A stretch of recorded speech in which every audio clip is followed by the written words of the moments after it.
সম্মানিত ফটিকছড়িবাসী, আসসালামু আলাইকুম রহমতুল্লাহি ওয়াবারাকাতুহু।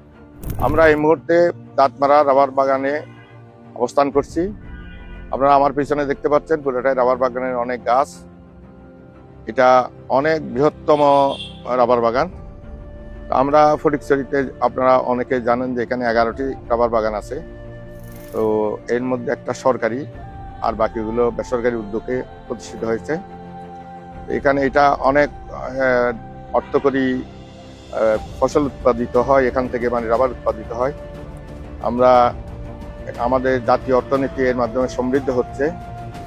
আমরা চেষ্টা করব আরো ব্যাপক বিস্তৃত এলাকা ফটিকছড়িতে পড়ে আছে, এগুলো নানাবিধ রাবার বাগান সহ নানাবিধ শিল্পায়নের মাধ্যমে আমরা আরো অর্থনৈতিক সমৃদ্ধি উন্নতি সৃষ্টি করা, উন্নতি করার জন্য উদ্যোগ গ্রহণ করা এবং জাতীয় অর্থনীতিকে সমৃদ্ধ করার ক্ষেত্রে আমাদের ফটিকছড়ি থেকে আরো ব্যাপকভাবে অবদান রাখা।